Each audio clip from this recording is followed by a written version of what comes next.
জানেন সেই 5ই আগস্ট পরবর্তী সময় থেকে আমরা এই ইন্টিরিয়ামকে বলে আসছিলাম, আপনারা জনতার সরকার, আপনারা জনগণের সরকার, আপনারা কোনো বিএনপির সরকার নয়, আপনারা এনসিপির সরকার নয়, কিংবা কোনো রাজনৈতিক দলের সরকার নয়।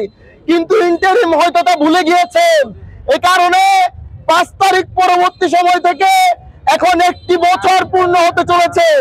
এত পরিমাণ প্রকাশ্যে হত্যাকাণ্ড হয়েছে, এত পরিমাণ চাঁদাবাজি হয়েছে, এত পরিমাণ লুটতরাজ দেশে চলেছে, যার একটির বিচার এখনো পর্যন্ত আমরা পাইনি। আমরা জানাতে চাই, এই বিচারের জন্য যদি কোর্টের গড়াই গড়াই আমাদের দৌড়াতে হয়, যদি আমাদের উকিলের কাছে দৌড়াতে হয়, যদি আমাদের ইন্টারিম বলতে বলতে ফেলা তুলতে হয়, আমরা রাজপথে নেমে আবার জুলাই সৃষ্টি করব। ক্ষমতার কোর্ট থেকে রায় আসবে ইন্টারিম। মনে রাখতে হবে, এই দেশের প্রত্যেকটা নাগরিক তাদের নিরাপত্তা মৌলিক অধিকার পাওয়ার যোগ্যতা রাখে। আমরা একটা সুন্দর বাংলাদেশ চেয়েছিলাম, আমরা একটা নতুন বাংলাদেশ চেয়েছিলাম, যেখানে কোনো লুট থাকবে না, চাঁদাবাজি থাকবে না, হানাহানি থাকবে না, খুনাখুনি থাকবে না। কিন্তু অত্যন্ত দুঃখের সাথে বলতে হচ্ছে, সারা বাংলাদেশে ইভেন এই কক্সবাজারে যদি বলেন, রাজনৈতিক দলের নাম নিয়ে নিয়ে মানুষ থ্রেট দেয়, রাজনৈতিক লোকজনের ভয়ে মানুষ মুখ খুলতে ভয় পায়। জানাতে চাই, জুলাইয়ের বিপ্লবীরা বাসায় ফিরে গেছে ঠিকই, তারা রাজপথে আসলে আপনারা পালানোর জায়গা পাবেন না। ফেরাউন পালানোর জায়গা পায় নাই, যারা ফেরাউন হয়ে উঠবে তাদেরও পালানোর কোনো জায়গা হবে না। বিপ্লবী ছাত্র জনতা যারা আজকে আমাদের সাথে এসেছেন, আমরা আপনাদের প্রতি কৃতজ্ঞতা জানাই। আমরা এটাও জানাতে চাই, প্রত্যেকটা হত্যার সুষ্ঠু বিচার না হওয়া পর্যন্ত আমরা রাজপথে থাকবো। আমাদেরকে রাজপথ থেকে উঠানো যাবে না।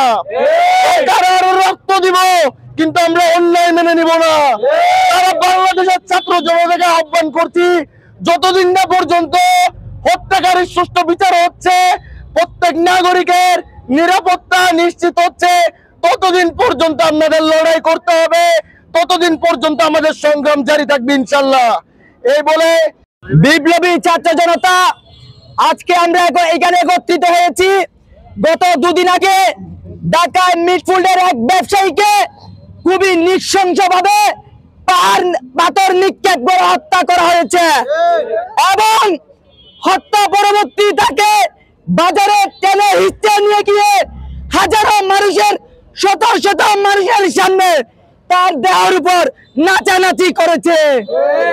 এমন ঘটনা আমরা 600 বছর আগে শুনেছি, যখন আমাদের নবী করিম সাল্লাল্লাহু আলাইহি সাল্লাম আসেনি। অর্থাৎ সে যুগকে আলেমে জাহিলিয়াতের যুগ বলা হতো। বর্তমানে বাংলাদেশে এমন যুগে পরিণত হয়েছে। আমরা এখান থেকে জানাজ দিতে চাই, যারা এই হত্যাকাণ্ড ঘটিয়েছে তাদের বহিষ্কৃত নয়, তাদের সর্বোচ্চ শাস্তি ফাঁসি হওয়া দরকার। এমন ঘটনা বাংলাদেশে প্রতিনিয়তই ঘটছে, কিন্তু ইন্টারিম সরকার নিশ্চুপ ভূমিকা পালন করেই যাচ্ছে। আমরা চাই সরকার তাদের পক্ষ থেকে আরো কঠোর হোক, এবং বাংলাদেশে প্রতিনিয়ত যে হত্যাকাণ্ড ঘটছে এর সুস্থ বিচার আমরা চাই। এই সুস্থ বিচার যদি আমরা না পাই, তাহলে আমরা বাংলাদেশে আবারও 24 জুলাই আগস্টের মতো জুলাই প্রতিষ্ঠিত করতে বাধ্য হব। এই বলে আজকের এখানে আমার সংক্ষিপ্ত বক্তব্য শেষ করছি।